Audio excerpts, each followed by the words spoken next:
आपण सगळे पहिल्यांदा भेटलो का याच्या आधी भेटलोय? भेटलोय? हो. बरं, मी कुठल्या विषयावर तुमच्याशी बोलले होते आठवत आहे?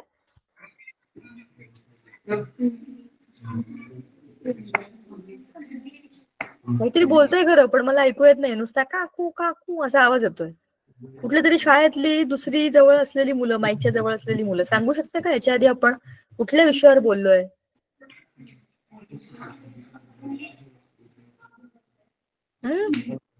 नाही.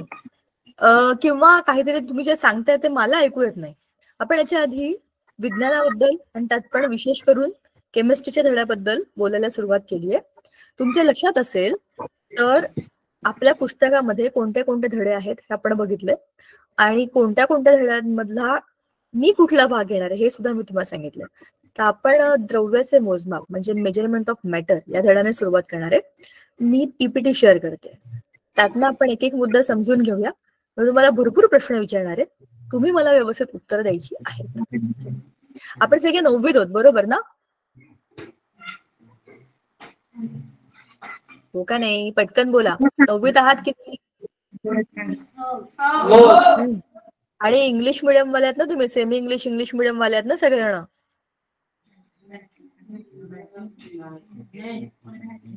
हो का नाही?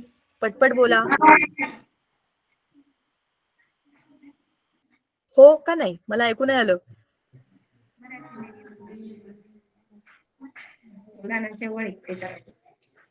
तुम्हाला तुमचं सायन्स इंग्लिश मधून आहे का? हा प्रश्न आहे. नाही? तुम्ही मराठी मिडियम वाले आहेत का?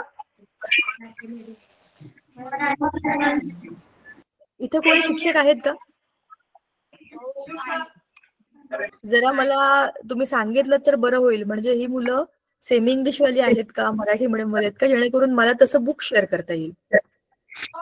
Hello madam. हा, मी राणीपूर आश्रम शाळेतनं बोलते. बोला ना. आमच्याकडे मराठी मीडियम वाले मुलं आहेत मॅडम. आता या बॅच मध्ये मराठी मीडियम वाली मुलं आहेत का? हो मॅडम. अच्छा. आणि बाकी, कारण काही शाळा आपल्याकडे इंग्लिश मिडियम वाल्या जॉईन झालेत, तर मी पीपीटी ती उघडली होती म्हणून मी चेक करते. हा, Deepika ma'am. Yes. Hello Sonal ma'am. ही आहे ना इंग्लिश मीडियमच्या मुलांसाठीची लिंक आहे आणि मराठी मीडियमच्या मुलांसाठीची लिंक वेगळी आहे. ग्रुप वरती आलेली आहे तुम्हाला. Okay okay okay. मराठी मीडियमचा गणिताचा क्लास चालू. ओके ओके मॅम, चालेल. चला, आता इथे सगळ्या ज्या शाळा आहेत ह्या सगळ्या इंग्लिश मिडियम वाल्या आहेत ना? तर डोकी हलवा हो नाही सांगा मला. हो नाही? तुम्ही सगळे इंग्लिश मधनं सायन्सचा अभ्यास करता? हो का नाही? हो असेल तर हात वर करा. हा, एका शाळेचा, नंदुरबारच्या शाळेचा हात वर आहे, मला समजलंय. इकडे गडचिरोली इंग्लिश मिडियमच शाळा आहे, नावातच इंग्लिश मिडियम आहे. गव्हर्नमेंट आश्रम स्कूल पाटण आणि नागपूर गव्हर्नमेंट इंग्लिश स्कूल इथं नावातच इंग्लिश मिडियम आहे. ठीक आहे, कारण मी आता धडा सुरू करणार आहे. शाबाश. तर मी तुम्हाला इंग्लिश मधनं जे काही सांगेल ते तुम्हाला इंग्लिश मधनं कळलं पाहिजे ना, म्हणून मी 10 वेळा विचारते की गडबड नको व्हायला किंवा तुम्ही चुकीच्या वर्गात नको यायला म्हणून. चला आपण सुरुवात करूया. धडा मी मगाशी जो ऑन केला होता तोच आहे, that is measurement of matter.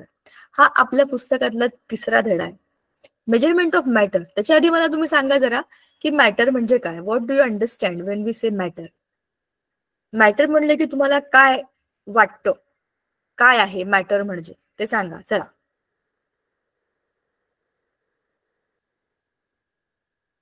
Matter म्हणजे काय? पटपट बोलायचा, एवढा वेळ नाही घालवायचा.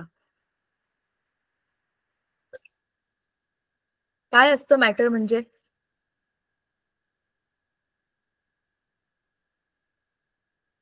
अरे, तुम्ही हा शब्द याच्या आधी ऐकलाय की नाही? मॅटर. अच्छा, कोणीतरी हात वर गेलाय का? पण एवढ्या मागच्या मुलांचा मला कसं बरं प्रतिसाद समजणार आहे? बरं, matter is anything which occupy space and has got some mass, असं त्याचं डेफिनेशन आहे. म्हणजे याचा अर्थ काय आता मला तुम्ही सांगा जरा.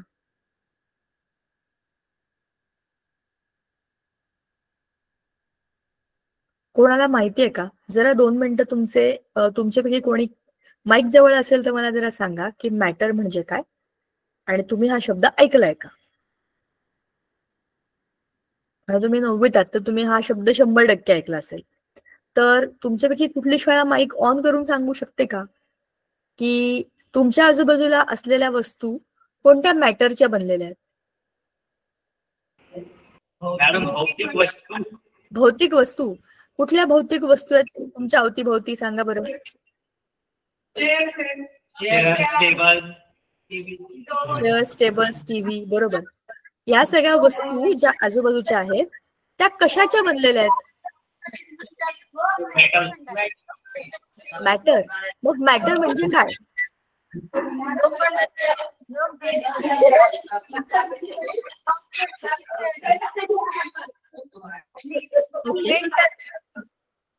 मॅटर म्हणजे सबस्टन्स, त्याच्यापासून काहीतरी बनलंय असं म्हणूया आपण. मग हे सबस्टन्स कशाचं बनलं असतं, हे मॅटर कशाचं बनलं असतं? आता आपण काय बघतो बघा, एक टेबल, तुमच्या शाळेमध्ये जो टेबल आहे तो टेबल, समजा तो टेबल बनला आहे लाकडाचा आणि लोखंडाचा, तर हे मॅटर आहे. वूड अँड मेटल हे काय आहेत? मॅटर आहेत. पण ते कशाचे बनलेले आहेत सांगा बरं जरा. Small particles. कोण पार्टिकल्स? काय नाव आहे त्यांचं? कोण आहेत ते स्मॉल पार्टिकल्स? काय नाव आहे त्यांचं? ऐकलीत ना ती नावं? मग सांगा सांगा सांगा. काय झालं? बरोबर आहे. स्मॉल पार्टिकल्स सगळं मॅटर बनलेलं असतं. आणि मॅटर म्हणजे काय? Matter is anything which occupy space and has got some mass. कोणतीही गोष्ट ज्याने, आता तुमचा माईक बंद केला तरी चालेल, मिस करू का तुमचा माईक बंद? चला बघा, फॉर एक्झाम्पल माझ्याकडे ही बुक आहे. ही बुक, या बुकला स्वतःचं काहीतरी मास आहे, म्हणजे स्वतःचं वजन आहे. आणि समजा मी तिला असं धरलं स्पेसमध्ये, तर त्याने काहीतरी जागा ऑक्युपाय केली आहे. मग मॅटर म्हणजे काय? अशी कोणती पण गोष्ट ज्याने काहीतरी जागा ऑक्युपाय केली आहे आणि त्याच्यामध्ये स्वतःचं मास आहे. अशा कोणत्याही पदार्थाला, एनी मॅटर और anything that is around you, any substance which is around you having these two properties is made up of matter. आणि आपल्या आजूबाजूला असलेली प्रत्येक गोष्ट मॅटरचीच बनली. कुठलीही गोष्ट बघा, प्लास्टिक असेल, वूड असेल, मेटल असेल, क्लोथ असेल तर ते कपडे असतील, दोरे असतील, कोणतीही गोष्ट घ्या, कशा ना कशाची तरी बनलेली आहे. आणि त्या प्रत्येक गोष्टीला एकतर मास आहे आणि त्याने जागा पण व्यापली आहे, म्हणजे दे ऑक्युपाय द स्पेस. म्हणजे सगळ्याच वस्तू आपल्या आजूबाजूच्या मॅटरने बनलेल्या. पण हा मॅटर कसला बनलाय? त्या नंदुरबारच्या शाळेतल्या मुलांनी बरोबर सांगितलं, it is made up of small particles. पण हे पार्टिकल्स म्हणजे कोणते पार्टिकल्स? ॲटम्स आणि मॉलिक्युल्स, बरोबर ना? तर आता हे ॲटम्स आणि मॉलिक्युल्स म्हणजे फंडामेंटल स्ट्रक्चर्स आहेत. हे आपण मागच्या वर्षी 8th स्टँडर्ड मध्ये बघितलं होतं. स्ट्रक्चर ऑफ ॲटम मध्ये त्याची सगळी हिस्ट्री आणि त्याचं काय काय काय काय डिझाईन कसं असतं हे सगळं आपण मागच्या वेळेला बघितलंय. आता आपल्याला ह्या लेसन मध्ये बघायचंय मेजरमेंट ऑफ मॅटर. तुम्हाला आता या मॅटरला मेजर करायचंय. कसं तुम्ही मेजर करणार सांगा मला. तुम्ही एरवी रोजच्या आयुष्यामध्ये काय काय मेजर करता ते मला सांगा. What do you measure in your daily life routine मध्ये? काय काय मोजता सांगा मला. अनम्यूट करा आणि सांगा. हर्षिला आर या नावाने कोण जॉईन झालंय? बाकीच्या शाळांनी पण उत्तर द्यायचंय बरं का. सगळ्यांनी बोलायचं. तुम्हाला जे जे माहिती ते मला कळल्याशिवाय मी पुढे नाही जाणार आहे. कोणत्या कोणत्या गोष्टी तुम्ही तुमच्या दैनंदिन आयुष्यामध्ये मोजता? पटपट पटपट बोला.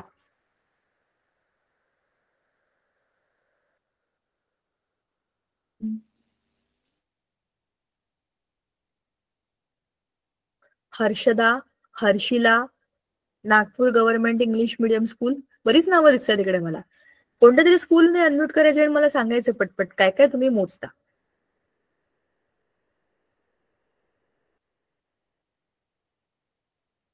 कोणाचाच माईक जवळ नाही का?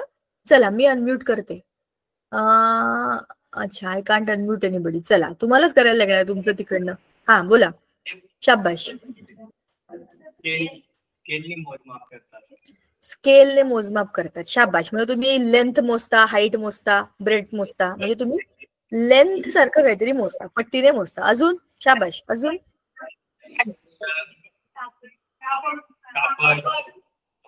बरोबर, कापड मीटर मध्ये मोजता ना. म्हणजेच तुम्ही पट्टीने, छोटी पट्टी, मोठी पट्टी, स्टीलची पट्टी ह्याने काहीतरी लेंथ मोजता. अजून काय काय मोजता?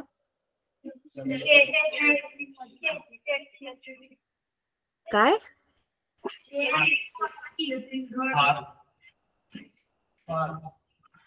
कोणतरी एकाने मोठ्याने बोला, म्हणजे 3-4 जणांचा आवाज मला कळत नाही. काय म्हटलं तुम्ही? House and farm. House and farm. ह्यात काय मोजता? Area, volume. ओके, एरिया मोजता, व्हॉल्यूम मोजता. अजून काय काय मोजता? दुकानदाराकडे गेलात आणि काहीतरी घरातला सामान बिमान आणायला सांगितलं असेल तर काय मोजता तिकडे? हा, तेल, साखर, दुखर. कशात मोजता? कशात मोजता ते?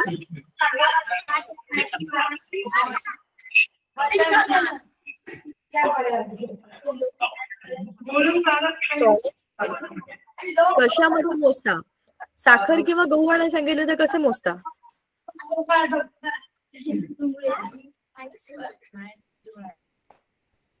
काही उत्तर द्यायचं असेल आणि माईक ऑन केलं असेल तर ते उत्तर द्या, म्हणजे मला समजेल की तुम्ही काय बोलताय. नुसताच आवाज आला तर कळत नाही काय चाललंय तिकडे एक्झॅक्टली. बरं, आपण दुकानात जातो. बरं, मला कळलं की तुम्ही काहीतरी उत्तर देताय, पण तो इको ऐकू येतोय, म्हणजे असा आवाज घुमल्यासारखा येतोय. तर बघा, मी बरोबर सांगते तर हात वर करा. तुम्ही हे सगळं मोजता का? आणि तुमचे माईक ऑफ करून टाका. म्हणजे आता मला तुमचं बोलणं नाही ऐकलं तरी चालेल, पण तुम्हाला माझं बोलणं ऐकवायला पाहिजे. काही काही शाळांनी माईक का ऑन केलंय काय माहिती, उत्तर तर ते देत नाहीयेत. चला आता बघा, प्रश्न असा आहे, मी तुम्हाला विचारलं होतं की तुम्ही डेली तुमच्या लाईफमध्ये काय काय मोजता. मला तर असं वाटतं सगळे तुम्ही मुलं मोजता. आपल्या क्लासमधले स्टुडंट्स, कोण ऍबसेंट आहे, कोण प्रेझेंट आहे, टोटल किती, तुम्ही रोज हे कॅल्क्युलेशन करता, तुम्ही टीचर्सना पण सांगता. मग तुम्ही तुमच्या बुक्स पण मोजता. इतक्या बुक्स आहेत, नोटबुक्स आहेत, हे बरोबर आहे का, ते बरोबर आहे का. भला तुम्ही नंबर मोजत नाही, पण त्यांना काउंट करताय टाइम टेबल प्रमाणे. टाइम टेबलमध्ये तुम्ही लेक्चर मोजता. आज किती पिरियड आहेत, त्यातले किती फ्री आहेत, पीटी आहे का, ड्रॉइंग आहे का, आजचं फुल डे आहे का, हे सगळं तुम्ही मोजता. त्याच्यानंतर तुम्ही काय मोजता, बाहेर गेल्यानंतर, बाहेर खेळताना तुम्ही विचार करता की किती वेळ मी खेळू, म्हणजे you major time also.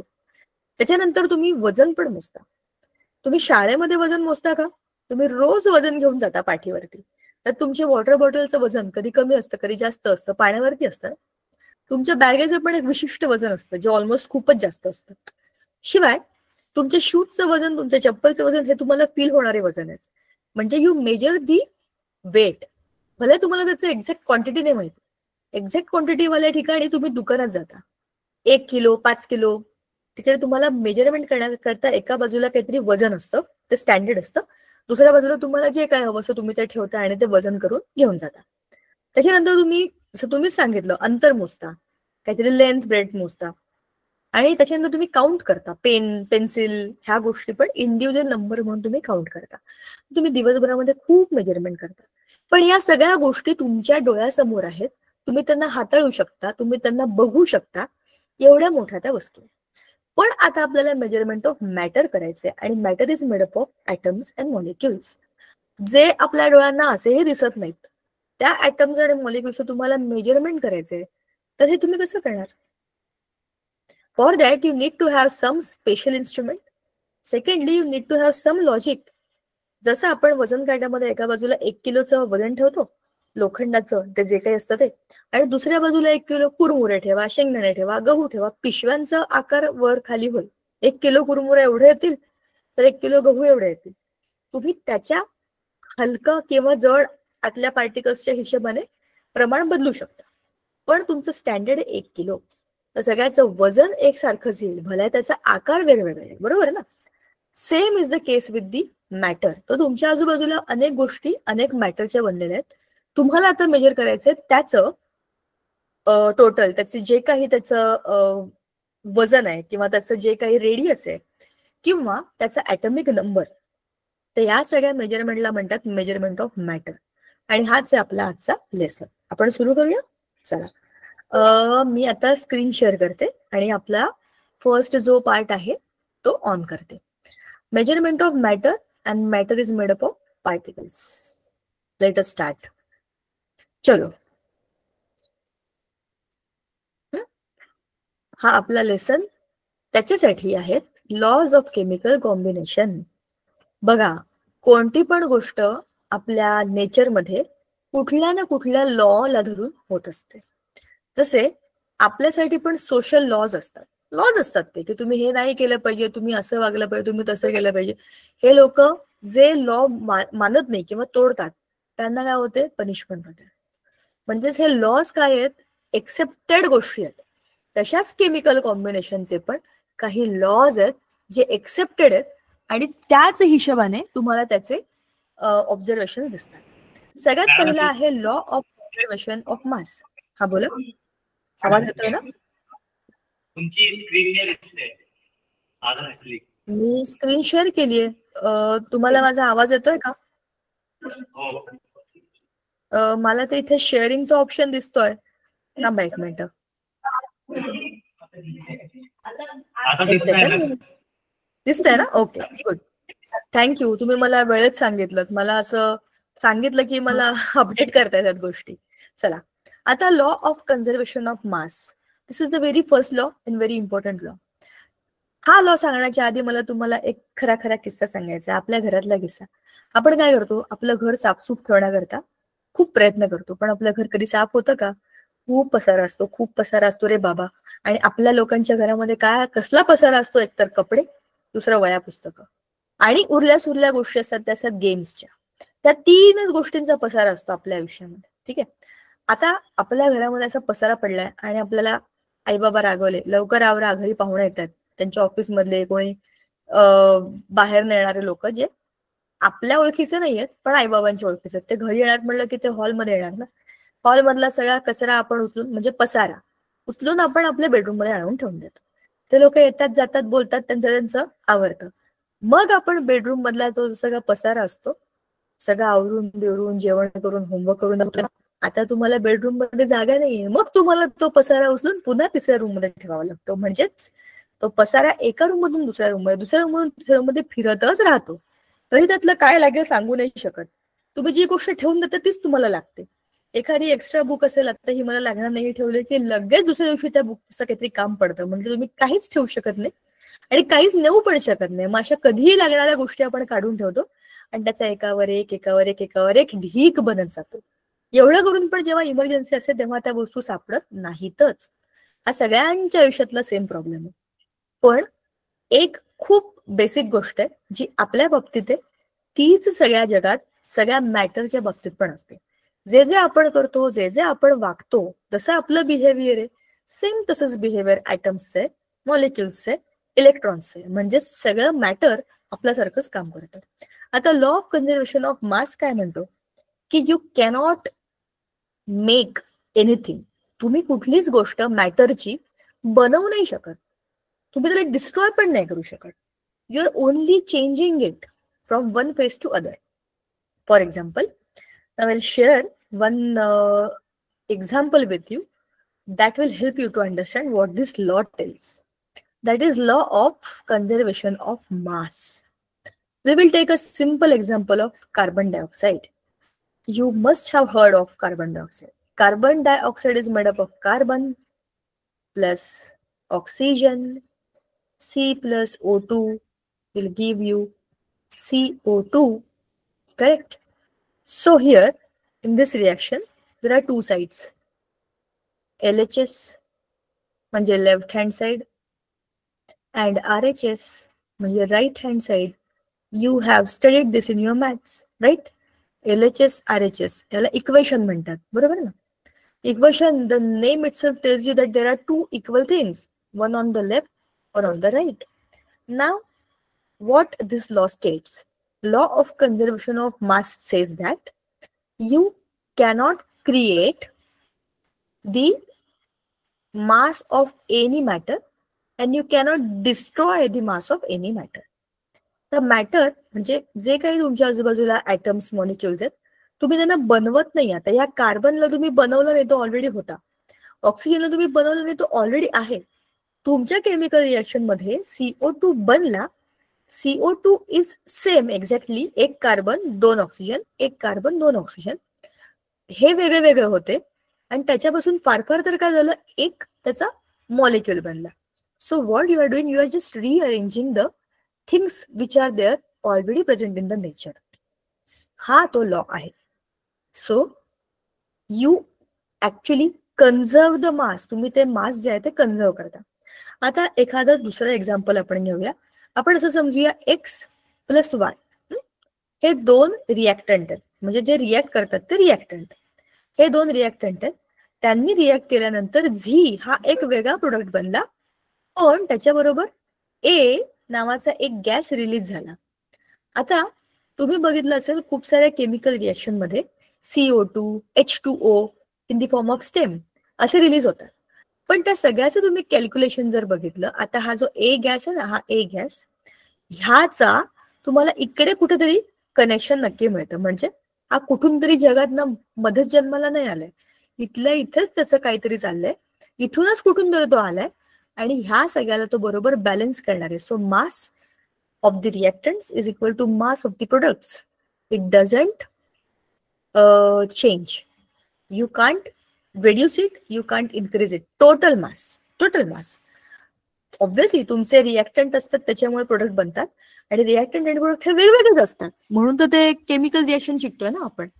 कार्बनचा carbon झाला तर त्याची केमिकल रिएक्शन नाही झालेली, पण जर काही बदललंय ह्याचा अर्थ असा आहे की there is some change in to the things, which means that now your matter has changed, but its total mass remains same.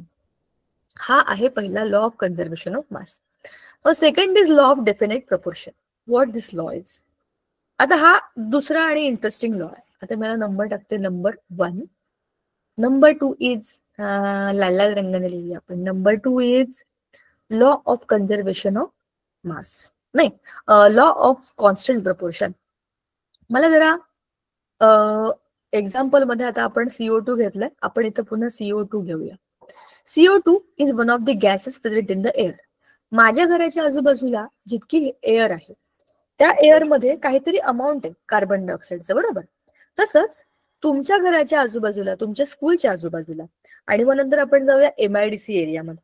असे आपण 3-4 वेगवेगळे एरिया जर घेतले ना, तर कुठल्या पण एरियामध्ये जिकडे हवा आहे, air is a mixture of gases, तर तिथलं सॅम्पल आपण कलेक्ट केलं तर आपण काय बघणार की माझ्या इथल्या हवेत, तुमच्या इथल्या हवेत, कुठल्या पण CO2 हा जो त्यातला एक गॅस आपण घेतला, त्या गॅसमध्ये 1 कार्बन अँड 2 ऑक्सिजन हा रेशो फिक्स आहे. 20 नाही, 2 ऑक्सिजन आहे आणि हा 1 कार्बन आहे. हा रेशो फिक्स आहे. म्हणजे CO2 जर मी म्हटलं तर 1 कार्बन 2 ऑक्सिजन हेच डोळ्यासमोर यायला पाहिजे.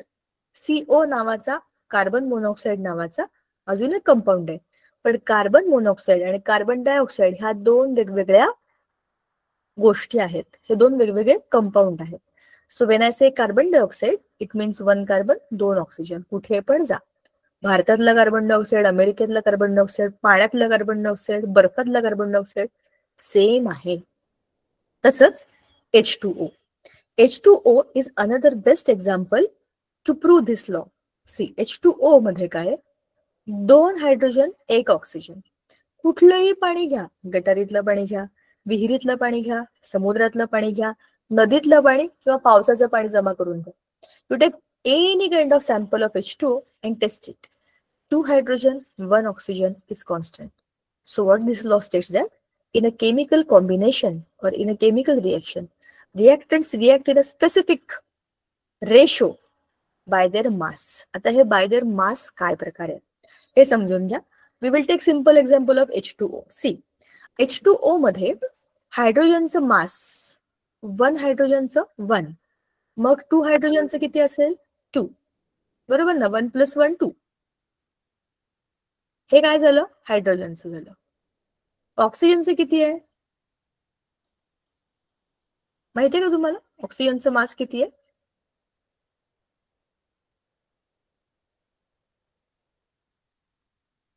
माहितीये का?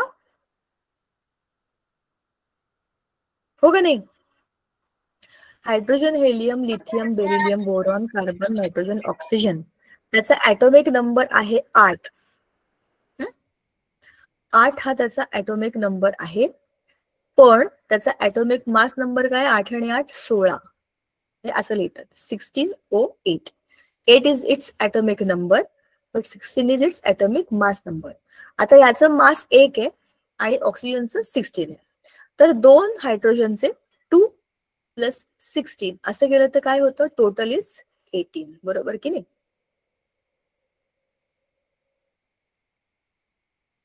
नाही सॉरी, हा, टोटल इज 18. Total is 18. त्याचं टोटल मास कसलं, H2O चं किती आहे, 2 + 16.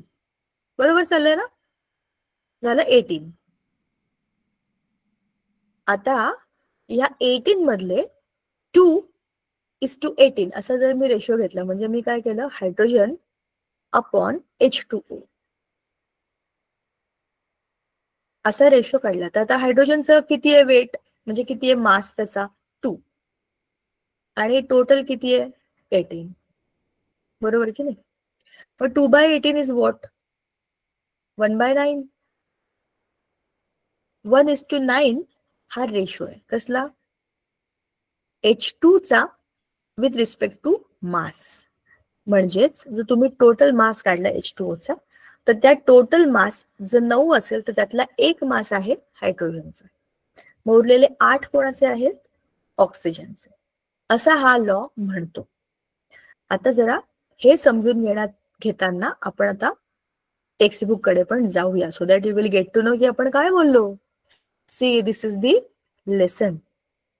Correct? You have this in your book, आहे ना?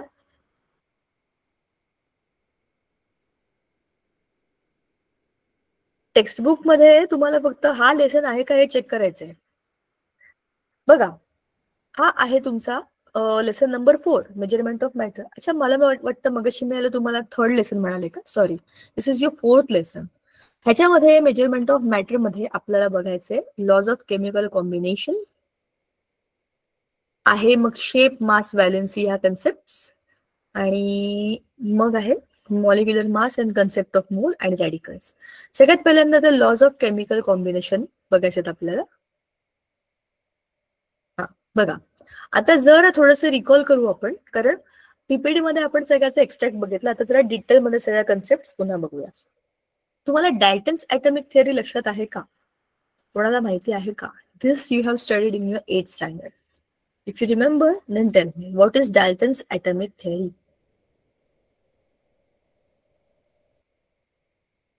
एक मिनिट थांबेन मी, नंतर मी सांगेन. तर मला माहिती तुमचा माईक तुमच्यापासून जरा लांब आहे, थोडा लांब येऊन बोलताना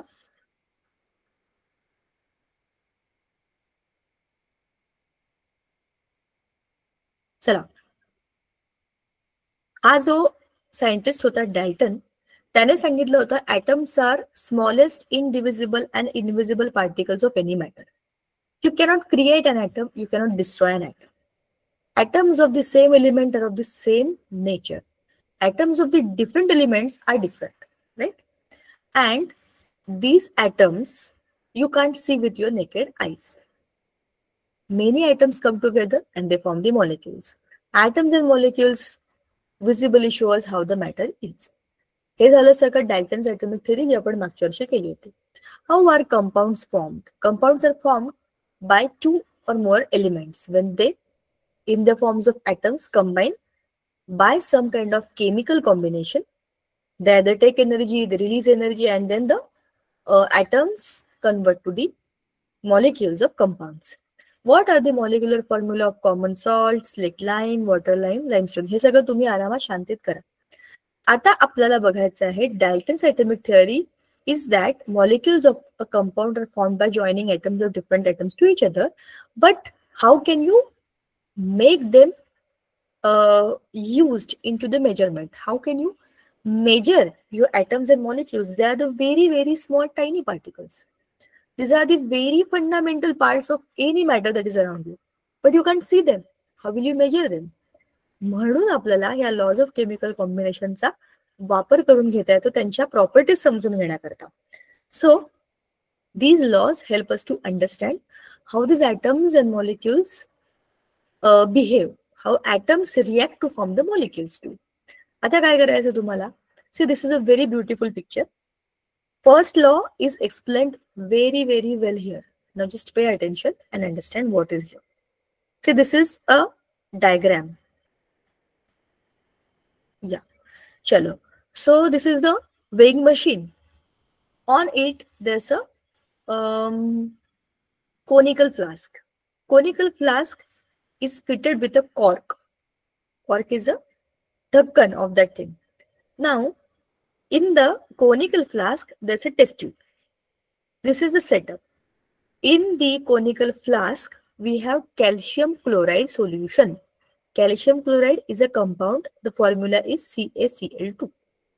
In the test tube, we have another solution, that is sodium sulfate, Na2SO4, right? All these things are measured. This assembly is measured and its total weight is 300.23 grams. This is the initial weight. The setup is here in front of us. एका machine वरती, एका वजन काट्यावरती, एका conical flask मध्ये एक taste tube ठेवली आहे. Conical flask मध्ये स्वतःच आपण कॅल्शियम क्लोराईड घेतलंय आणि त्या टेस्ट ट्यूब मध्ये सुद्धा आपण एक दुसरं कंपाऊंड घेतलंय जे आहे सोडियम सल्फेट. त्याला आपण झाकण लावलं आणि त्याचं सगळ्याचं वजन केलं तर ह्या पूर्ण असेंब्लीचं वजन आपल्याला आलं 300.23 ग्रॅम. ठीक आहे. आता आपल्याला हे चेक करायचंय की जर काही केमिकल रिएक्शन झाली त्याच्या वजनामध्ये काही फरक पडतो का. बरोबर. आता काय केलं आपण बघा. See the diagram itself is the hint that what is done. कॉर्कला खालून धरलं म्हणजे तुम्ही तुमचा कोनिकल फ्लास्क आडवा केला, त्याला शेक केला म्हणजे काय झालं, टेस्ट ट्यूब मधलं सगळं सोल्युशन त्या खालच्या ऑलरेडी असलेल्या सोल्युशन मध्ये मिक्स झालं. Now you will be mixing it properly. आता काय झालं, खाली असलेल्या एका लिक्विड मध्ये एक दुसरं लिक्विड ऍड झालं and they reacted with each other. Now see here Cl2 and Na2 आणि Na2 आणि Cl2 मिळून ऑब्व्हियसली NaCl बनवणार. तर NaCl is nothing but our common salt. बरोबर. हा झाला तुमचा पहिला प्रोडक्ट. एक केमिकल रिएक्शन झाली हे मिक्स केल्यामुळे. आणि दुसरा झाला तुमचा काय, उरलं काय, कॅल्शियम आणि SO4. So CaSO4 calcium sulphate असे दोन नवे प्रोडक्ट आपल्याला आपल्या आता या सोल्युशन मध्ये मिळाले. Now also observe the height of the reactant here. याची हाईट इकडे संपते आणि याची हाईट बघा, it has increased. Y? The solution from the test tube is already into the conical flask. Now both the solutions are together and they are colorless. So there is some kind of chemical change that is visibly seen. Color change झालाय म्हणजे काहीतरी बदललंय. And also the height has increased. म्हणजे दोघेही पूर्णपणे mix झालेत आता. पण आता त्यांचं टोटल वेट जेव्हा आपण केलं, just pay attention, when you did the exact weight measurement, it is same as that of first. 300.23, 300.23. So LHS म्हणजे रिएक्टंट्स मध्ये जेवढे मास होतं, जेवढं वजन होतं, तेवढंच RHS मध्ये कॉन्स्टंट आहे. So your mass is not created and not destroyed. You are only changing it. Thus by some chemical reaction change into it, but reactants and products have the same mass, total mass. हा कळलं तुम्हाला. And the second law was law of conservation of matter. Now this law is very simple as we already have explained it. पाण्याचं उदाहरण घेऊन आपण बघितलं होतं की पाणी H2O is same everywhere, right. So there is no rise or drop in the mass of the matter during the chemical reaction. In the chemical reaction, अच्छा हे वरचं होतं, sorry. Law of constant proportion खाली आहे. Law of constant proportion tells you about same thing. आपण आता मगाशी केलं बघा, 1:8. दिसलं 1:8. It means that 9 grams of water is formed by chemical combination of 1 hydrogen and 8 oxygen in grams. Similarly, the proportion by mass of carbon and oxygen in carbon dioxide obtained from any source is 3:8. आता हे कसलंय, CO2 चं.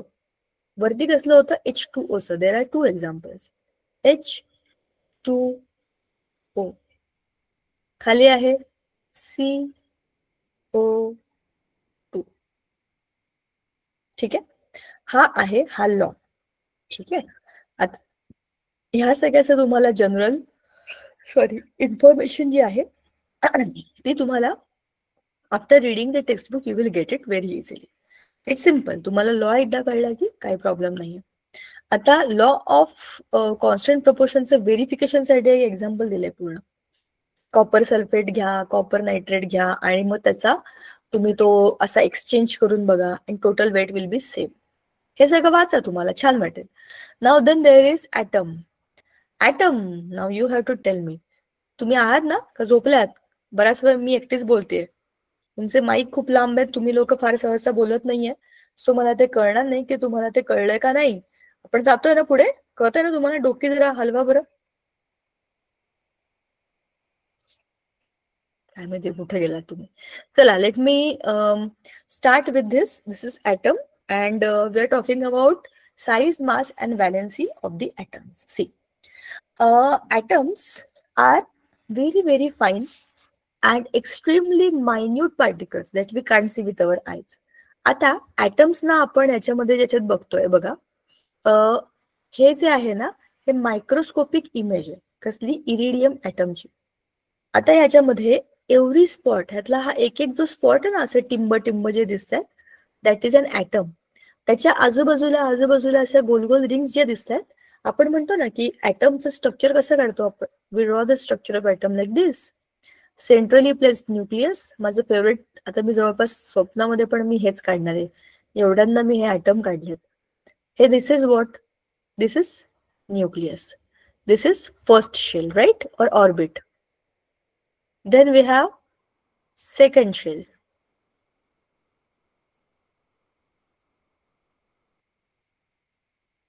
And then likewise we can keep on increasing the shells. So this is nothing but the structure of atom. Now what we will do? We will draw the nucleus. Nucleus ला आपण color करून टाकू.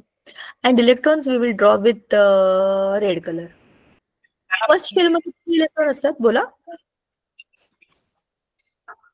Madam तुमची screen show नाही होते आम्हाला. मी आता screen वरती आहे ना, व्हाईट बोर्ड लावलाय, तो तुम्हाला दिसतोय का? व्हाईट बोर्ड दिसतोय ना? व्हाईट बोर्ड वरतीच मी त्यांना दाखवते स्ट्रक्चर ऑफ ॲटम. इकडे लेफ्ट साइडला थांबा, फक्त ॲटम दिसतोय का बघा, कारण की इथे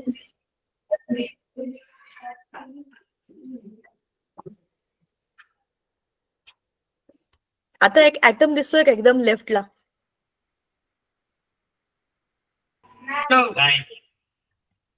हा, असा गोल गोल वर्तुळ काढले, तो ॲटम दिसतोय का?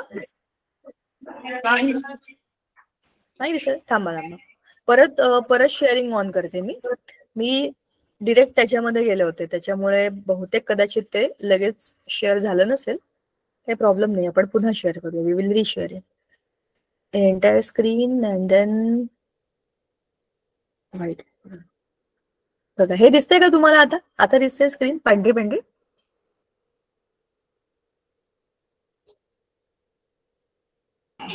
हॅलो.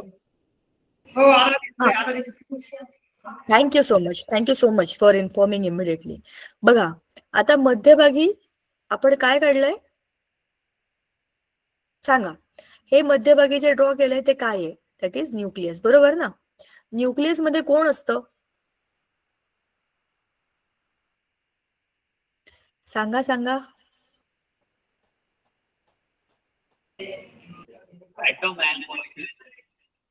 न्यूक्लियसच्या मध्ये ॲटम आणि मॉलिक्यूल असतात का? Electron and proton. इलेक्ट्रॉन न्यूक्लियसच्या मध्ये असतात का?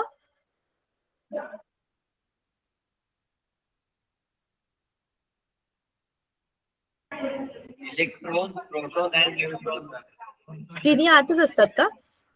मी कन्फ्यूज करते तुम्हाला. हा, म्हणजे तुम्ही कॉन्फिडेंटली उत्तर द्या, मी तुम्हाला जे विचारते त्याचं. बघा, न्यूक्लियसच्या मध्ये 2 सब ॲटॉमिक पार्टिकल्स असतात. न्यूक्लियसच्या मध्ये 2च सब ॲटॉमिक पार्टिकल्स असतात. We will draw that with red. ते असतात न्यूट्रॉन्स आणि प्रोटॉन्स. दोघांना पण युनिट मास त्याचं जर बघितलं, त्याचं वजन बघितलं तर त्याचं युनिट 1 युनिट. म्हणजे एका न्यूट्रॉनचं वजन बघितलं तर ते आहे 1 युनिट. एका प्रोटॉनचं वजन बघितलं तर ते आहे 1 युनिट. म्हणजे सगळं वजन सेंटरमध्ये आहे. मग हे इथे आजूबाजूला कोण आहेत? सगळे गोल गोल रिंग आहेत. याला काय म्हणतात? याला म्हणतात ऑर्बिट्स. ठीक आहे, ऑर्बिट्स. ऑर्बिट्स काय करतात?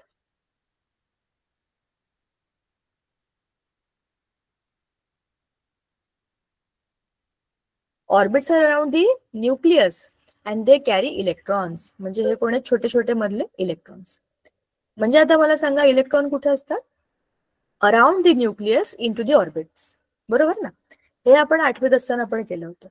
There is a specific place of everything inside the atom. न्यूक्लियसच्या मध्ये इलेक्ट्रॉन जाणार नाहीत आणि न्यूक्लियस सोडून न्यूट्रॉन आणि प्रोटॉन जाणार नाहीत. जसं आपल्या आपल्या घरांमध्ये आपण राहतो. आपण शेजारच्यांच्या घरात जाऊन राहतो का? नाही. तसंच न्यूक्लियस मधले जे लोक आहेत, जे आहेत न्यूट्रॉन आणि प्रोटॉन, ते तिथेच राहणार. आणि इलेक्ट्रॉन्सचं काम आहे बाजूला फिरणं, ते तिथेच राहणार.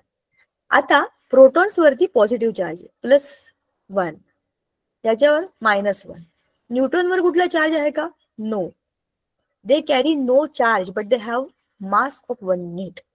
मग आता जर मी तुम्हाला विचारलं की एखाद्या ॲटमचं वजन काढायचं असेल, तुम्ही वजन कसलं काढणार?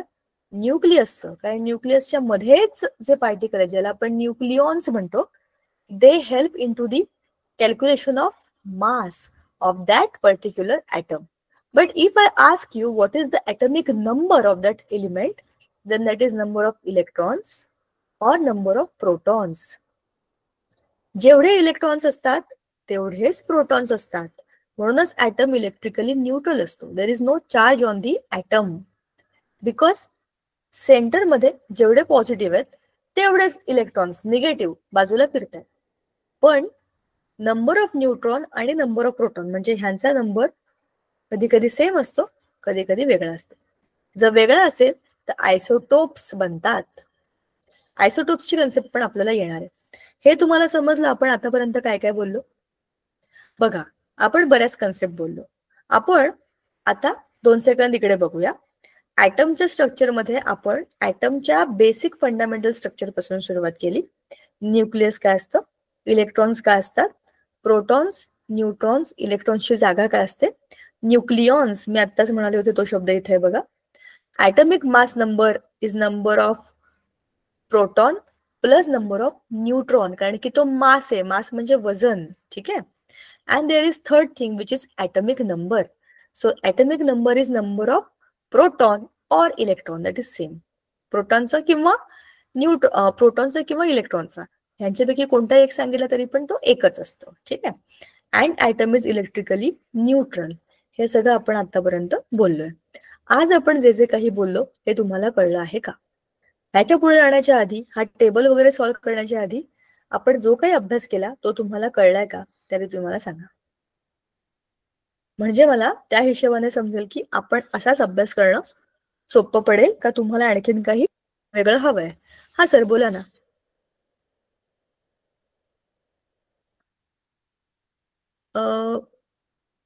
बोलू शकता तुम्ही, हँड रेस केलाय तर. मला तुमचं नाव नाही माहिती, हाऊ टू प्रोनाऊन्स दॅट.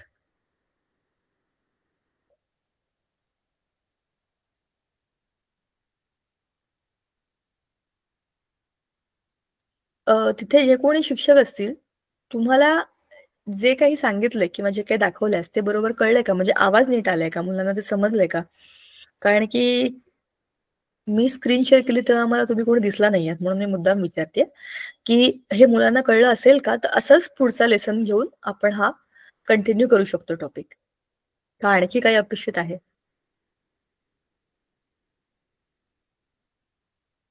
तुम्हाला कळलंय का रे? डोकी हलवा हो का नाही?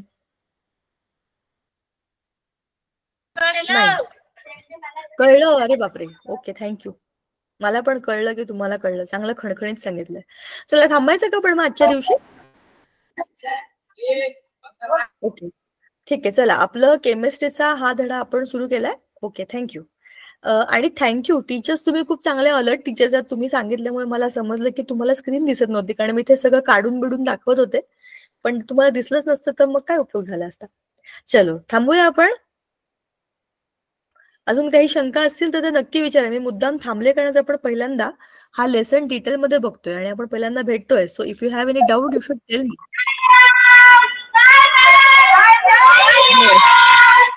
चलो